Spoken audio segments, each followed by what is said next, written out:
Hi hello good morning welcome to my 21th day vlog. ನನ್ನ ವ್ಲಾಗ್ನ ಇವತ್ತು ಶುರು ಮಾಡಿ 21 ದಿನ ಆಯ್ತು ಇವತ್ತಿಗೆ. ನಾನು ಬೆಳಿಗ್ಗೆ 6:30 ರೆಡಿಯಾಗಿ ಹೋಗ್ತಾ ಇರೋದು ಒಂದು ಬಾಡಿಗೆ ಇತ್ತು ಅಂತ. ನಾನು ಇಷ್ಟು ದಿನ ಬರೀ ಕಾರ್ಗಳಿಗೆ ಸ್ಪೇರ್ ಡ್ರೈವರಾಗಿ ಹೋಗ್ತಿದ್ದೆ. ಆದರೆ ಇವತ್ತು ಅದಕ್ಕಿಂತ ಒಂದು ಸ್ಟೆಪ್ ಮೇಲೆ ಅಂದರೆ ಒಂದು ಗೂಡ್ಸ್ ಗಾಡಿ ಅಂದರೆ ಅಶೋಕ್ ಲೈಲ್ಯಾಂಡ್ ಗೂಡ್ಸ್ ಗಾಡಿಗೆ ಡ್ರೈವರಾಗಿ ಹೋಗ್ತಾಯಿದ್ದೀನಿ. ಯಾಕೆಂದರೆ ಇಲ್ಲಿವರೆಗೂ ನಾನು ನೋಡಿಸಿದ್ದೆಲ್ಲ ಬರೀ ಕಾರೇನೆ. ಆದರೆ ಇವತ್ತೇ ಫಸ್ಟ್ ಟೈಮ್ ನಾನು ಈ ಥರ ಒಂದು ಗೂಡ್ಸ್ ಗಾಡಿಗೆ ಈ ಥರ ಲೋಡ್ ತುಂಬಿಕೊಂಡು ಬರೋಕ್ಕೆ ಅಂತ ಬಂದಿರೋದು. ನೋಡೋಣ ಇವತ್ತಿನ ಎಕ್ಸ್ಪೀರಿಯೆನ್ಸ್ ಯಾವ ಥರ ಆಗುತ್ತೆ. ನನಗೆ ನನ್ನ ಒಂದು ಡ್ರೈವಿಂಗ್ ಫೀಲ್ಡಲ್ಲಿ ಇದೊಂದು ಹೊಸ ಎಕ್ಸ್ಪೀರಿಯೆನ್ಸು. ಯಾವ ಥರ ಇರುತ್ತೆ ಏನು ಅಂತ ನಿಮಗೆ ತೋರಿಸ್ತೀನಿ. ನಾನು ಓನರ್ ಮನೆ ಹತ್ರ ಹೋಗಿ ಗಾಡಿ ಎತ್ಕೊಂಡು ಸೀದಾ ಅವ್ರ ಓನರ್ ಹೇಳಿದಂಥ ಲೋಡಿಂಗ್ ಸ್ಪಾಟ್ಗೆ ಹೋಗಬೇಕಾಗಿತ್ತು. ಅದು ಬಂದು ಮಳವಳ್ಳಿ ಹತ್ರ ಮತ್ತು ಶಿವನ ಸಮುದ್ರ ರೋಡಲ್ಲಿರುವಂಥ ಒಂದು ಯಾವುದು ಸರ್ಗೂರ್ ಅಂತ ಏನೋ ಇತ್ತು, ಆ ಊರಿಗೆ ಬಂದಿದ್ದೆ. ಸ್ಪಾಟಿಗೆ ಬಂದು ನೋಡಿದಾಗಲೇ ನನಗೆ ತಲೆ ಕೆಟ್ಟಿದ್ದು. ಯಾಕೆ ಅಂತಂದರೆ ಈ ಜೋಳದ ಕಡ್ಡಿ ಮೇವನ್ನ ತುಂಬಿಕೊಂಡು ನಾವು ಬರಬೇಕಾಗಿರುವಂಥದ್ದು ಇವತ್ತು. ಆದರೆ ಆ ಜೋಳದ ಕಡ್ಡಿ ಗದ್ದೆ ಒಳಗಡೆ ಆಲ್ರೆಡಿ ಒಂದು ಗಾಡಿ ಹೋಗ್ಬಿಟ್ಟು ಗಾಡಿ ಊದ್ಕೊಳ್ಳೋ ಥರ ಆಗ್ಬಿಟ್ಟು ಗಾಡಿ ಗ್ರಿಪ್ ಹೊಡ್ಕೊಂಡು ನಿಂತೈತೆ ಅಲ್ಲೇ, ಮುಂದಕ್ಕೂ ಹಿಂದಕ್ಕೂ ಎರಡು ಕಡೆಗೆ ಹೋಗಿ ಬರ್ದೇನೆ. ಇಂಥದ್ರಲ್ಲಿ ಆ ಗಾಡಿಗೆ ಬಂದಿರೋರು ಎಕ್ಸ್ಪೀರಿಯೆನ್ಸು, ಇದೇ ಕೆಲಸ ಇದೇ ಡ್ರೈವಿಂಗ್ ಸ್ಪೀಡಲ್ಲಿ ಇರುವಂಥವ್ರು.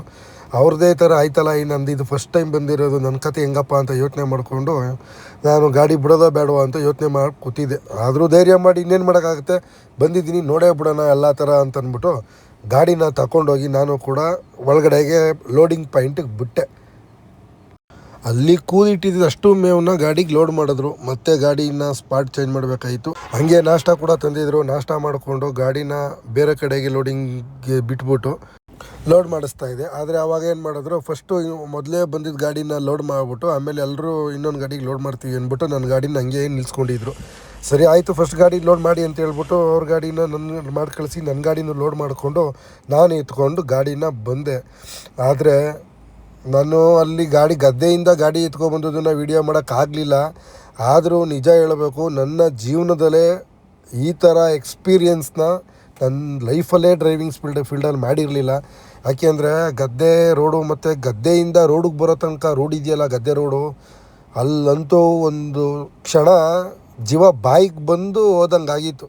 ಯಾಕೆ ಅಂತಂದರೆ ಇವತ್ತಿನವರೆಗೂ ನಾನು ಈ ಥರ ಗಾಡಿಗಳನ್ನ ಓಡಿಸ್ತಾ ಇರೋದಕ್ಕೂ, ಇದು ಓಡಿಸ್ತಾ ಇರ್ಬೇಕಾದ್ರೆ ಇದು ಗಾಡಿ ಮಲಗಿ ಎದ್ದು ಎಲ್ಲ ಏನೇನು ಈ ಥರ ಲೋಡ್ ಇದ್ದಾಗ ಯಾವ ಥರ ಮಲಗ್ತದೆ ಗಾಡಿ ಅಂದರೆ ತಲೆ ಹಂಗೇನೆ ಏನು ಮಾಡೋದು ಅಂತ ಗೊತ್ತಾಗಲಿಲ್ಲ. ಆದರೂ ನೋಡೇ ಬಿಡೋಣ, ಹೊಸ ಎಕ್ಸ್ಪೀರಿಯೆನ್ಸ್ ಅಂತ ಹೇಳ್ಬಿಟ್ಟು ಎತ್ಕೊಂಡು ಬಂದೆ. ಎತ್ಕೊಂಡು ರೋಡಿಗೆ ಬರೋ ತನಕ ಒಂಥರ ಪ್ಲಾನ್ ಆಯಿತು ಅಂತಂದರೆ, ರೋಡಿಗೆ ಬಂದಮೇಲೆ ಇನ್ನೂ ಒಂಥರ ನನಗೆ ಚಾಲೆಂಜ್ ಶುರು ಆಯಿತು. ಯಾವ ಥರ ಅಂದರೆ, ಇದು ಗಾಡಿ ಈ ಥರ ಲೋಡಿರೋ ಗಾಡಿಗಳು ಹಿಂಗೆ ಅಂದರೆ 30-40 ಅಷ್ಟರಲ್ಲೇ ಹೋಗಬೇಕು ಸ್ಪೀಡು. ಅದಕ್ಕಿಂತ ಸ್ವಲ್ಪ ಸ್ಪೀಡ್ ಜಾಸ್ತಿ ಆಯಿತು ಅಂದರೆ ಸಮುದ್ರದ ಮಧ್ಯೆ ಆಡ್ದಂಗೆ ಆಡ್ತದೆ ಇದು ಟೆಂಪೋ, ಆ ಥರ ತೇಲ್ತಾ ಇತ್ತು. ಹಂಗೋ ಹಿಂಗೋ ಧೈರ್ಯ ಮಾಡಿ ಗಾಡಿ ಓಡಿಸ್ಕೊಂಡು ಮೊದಲನೇ ಸ್ಪಾಟಿಗೆ ಬಂದೆ ಅನ್ಲೋಡ್ ಮಾಡೋಕ್ಕೆ. ಬಟ್ ನನಗೆ ಹೇಳಿದ್ನಲ್ಲ, ಅದು ಇವತ್ತಿಂದು ಒಂಥರ ಹೊಸ ಎಕ್ಸ್ಪೀರಿಯೆನ್ಸು ಅಂತ. ಅದೇ ಥರ ಇವತ್ತು ಕೂಡ ಇಲ್ಲಿ ಅನ್ಲೋಡಿಂಗ್ ಪಾಯಿಂಟಿಗೆ ಬಂದಮೇಲಂತೂ ಇಲ್ಲಿ ಅನ್ಲೋಡಿಂಗ್ ಪಾಯಿಂಟ್ ಅವರು ಮಾಡಿದ ಕೆಲಸಕ್ಕೆ ಇನ್ನೂ ತಲೆ ಕೆಟ್ಟೋಯ್ತು ನನಗೆ. ಗಾಡಿ ಸ್ಪಾಟಿಗೆ ಬರೋಕ್ಕಿಂತ ಮುಂಚೆ ಓನರ್ಗೆ ಫೋನ್ ಮಾಡಿಬಿಟ್ಟು ಬರ್ತಾಯಿದ್ದೀನಿ ಅಂತ ಹೇಳಿದೆ. ಸರಿ ಬನ್ನಿ ಅಂತಂದರು. ಗಾಡಿ ಬಂದು ಅರ್ಧ ಗಂಟೆ ಆದರೂ ಗಾಡಿ ಹತ್ರ ಅನ್ಲೋಡ್ ಮಾಡ್ಕೊಳ್ಳೋಕ್ಕೆ ಒಬ್ಬರು ಬರಲಿಲ್ಲ. ಬಾಸು ಬಂದು ಕೂತವ್ರು ನೋಡಿ, ಇವರು ಅಣ್ಣ ಆಲ್ರೆಡಿ ಫುಲ್ ಆಗಿಬಿಟ್ಟವ್ರೆ. ಗಾಡಿ ಮೇಲೆ ನಿಂತ್ಕೊಂಡು ಅನ್ಲೋಡ್ ಮಾಡೋಕ್ಕೆ ಏನೇನು ಸರ್ಕಸ್ ಬಿಟ್ರು ಅಂತಂದರೆ ನನಗಂತೂ ಸಾಕಾಗೋಯ್ತು. ಜೊತೆಗೆ ಇಡೀ ಫ್ಯಾಮಿಲಿನೇ ಹೊರಗಡೆ ಎಲ್ಲ ಫುಲ್ ಗಲಾಟೆಗೆ ನಿಂತ್ಬಿಟ್ಟವ್ರೆ.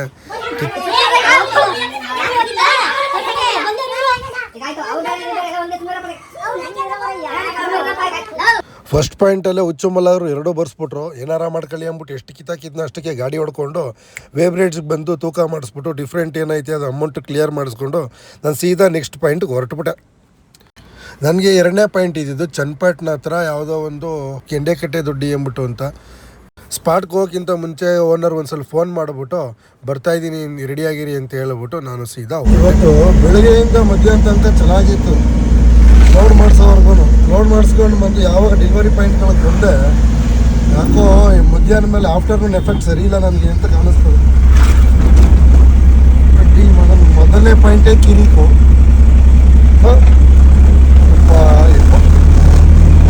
ನಾನು 2ನೇ ಸ್ಪಾಟಿಗೆ ಬರೋಷ್ಟರಲ್ಲಿ ಪಾಪ ಕಸ್ಟಮರ್ ಕಾಯ್ಕೊಂಡು ನಿಂತಿದ್ರು. ಬಂದ ತಕ್ಷಣ ಹಗ ಬಿಚ್ಬಿಟ್ಟು ಅನ್ಲೋಡ್ ಮಾಡ್ಕೊಳ್ಳಿ ಅಣ್ಣ ಅಂತಂದೆ. ಅವ್ರೇನೋ ಮಾತಾಡ್ದೇನೆ ಪಟ ಅಂತ ಗಾಡಿಗೆ ಹತ್ತಿ ಹೇಳಿದಷ್ಟು ಅವ್ರು ಇನ್ನೂ 1 ಟನ್ ಆರ್ಡ್ರ್ ಮಾಡಿದರು. 1 ಟನ್ನು ಅವರೇ ಅನ್ಲೋಡ್ ಮಾಡ್ಕೊಂಡ್ರು. ಅವ್ರು ಅನ್ಲೋಡ್ ಮಾಡ್ಕೊಂಡಾದ್ಮೇಲೆ ಮತ್ತೆ ತಗೊಂಡು ಹೋಗ್ಬಿಟ್ಟು ವೇಬ್ ಬ್ರಿಡ್ಜಲ್ಲಿ ತೂಕ ಮಾಡಿಸಿಟ್ಬಿಟ್ಟು ಅವ್ರಿಗೆ ಕರೆಕ್ಟಾಗಿ ಲೆಕ್ಕ ಕೊಟ್ಬಿಟ್ಟು ಅಮೌಂಟ್ ಇಸ್ಕೊಂಡು ನಾನು ನೆಕ್ಸ್ಟು 3ನೇ ಪಾಯಿಂಟ್ ಕಡೆ ಹೊರಟೆ. ಅದು 3ನೇ ಪಾಯಿಂಟ್ ಬಂದು ಕವಣಾಪುರದಲ್ಲಿ. ಕವಣಾಪುರ ಎಲ್ಲಕ್ಕ ಗೊತ್ತಿರ್ಬೋದು. ಕವಣಾಪುರ ಬಸವಪ್ಪ ತುಂಬ ಫೇಮಸ್ ಆಗಿರುವಂಥ ಜಾಗ. ಅದೇ ಕವಣಾಪುರದಲ್ಲಿರುವಂಥ ಒಂದು ಫಾರಮ್ಗೆ ನನ್ನ 3ನೇ ಪಾಯಿಂಟು ಕೊನೆ ಡೆಲಿವರಿ ಇರೋದು. ಅಲ್ಲಿಗೆ ನಾನು ಸೀದಾ ಅಲ್ಲಿಗೆ ಹೊರಟೆ. ಡೆಲಿವರಿ ಪಾಯಿಂಟಿಗೆ ಬಂದ ತಕ್ಷಣ ಅಲ್ಲೇ ಜಾಗ ಮಾಡಿಕೊಟ್ರು. ಗಾಡಿನ ರಿವರ್ಸ್ ಮಾಡಿ ನಿಲ್ಲಿಸ್ದೆ. ಅವರು ಅನ್ಲೋಡ್ ಮಾಡಿಕೊಂಡು ನಮಗೆ ಟೀ ತಂದು ಕೊಟ್ಟರು. ಟೀ ಕುಡ್ಕೊಂಡು ನಾನು ಹಂಗೆ ಫಾರಮ್ ನೋಡ್ತಾ ಇದ್ದೆ. ಫಾರಮ್ ಮಾತ್ರ ಸೂಪರಾಗಿ ಮೇಂಟೈನ್ ಮಾಡವ್ರೆ. ಯಾವುದೇ ಇದು ರೆಸಾರ್ಟ್ ಮಾಡೋ ಪರ್ಪಸ್ಗೂ ಅಲ್ಲ, ಇಲ್ಲ ಇನ್ನೊಂದು ಸೇಲ್ ಮಾಡೋ ಪರ್ಪಸ್ಗೂ ಅಲ್ಲ, ಅವರು ಬಂದು ಇದ್ದು ಹೋಗೋದಕ್ಕೆ ಅಂತ ಅಂದ್ಬಿಟ್ಟು ಫಾರಮ್ನ ರೆಡಿ ಮಾಡಿರೋದು. ತುಂಬ ಚೆನ್ನಾಗಿ ಫಾರಮ್ನ ರೆಡಿ ಮಾಡಿಟ್ಟವ್ರೆ. ಹಸು ಗಿಸು ಎಲ್ಲ ಸಾಕೊಂಡು, ಒಳ್ಳೊಳ್ಳೆ ಪಕ್ಷಿಗಳು ಪ್ರಾಣಿಗಳೆಲ್ಲ ಸಾಕೊಂಡು ತುಂಬ ಖುಷಿಯಾಯಿತು ಫಾರಮ್ ನೋಡಿ. ಮತ್ತು ಈ ಫಾರಮ್ನ ನೋಡ್ಕೊಳ್ಳೋಕ್ಕೆ ಯಾರಾದರೂ ಒಂದು ಫ್ಯಾಮಿಲಿ ಬೇಕು ಅಂತ ಕೇಳ್ತಾಯಿದ್ರು.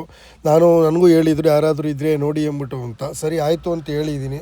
ನೋಡಿ ವಿಡಿಯೋ ನೋಡ್ತಾರೆ ಯಾರಾದರೂ, ತುಂಬ ಒಳ್ಳೆ ವೆಲ್ ಮೇಂಟೆನೆನ್ಸ್ ಫಾರಮ್ ಅದು. ಅದನ್ನು ನೋಡ್ಕೊಳ್ಳೋಕ್ಕೆ ಯಾರಾದರೂ ಫ್ಯಾಮಿಲಿ ರೆಡಿ ಇತ್ತು ಅಂತಂದರೆ ದಯವಿಟ್ಟು ನನಗೊಂದು ಈ ವಿಡಿಯೋಗೆ ಒಂದು ಮೆಸೇಜ್ ಹಾಕಿ.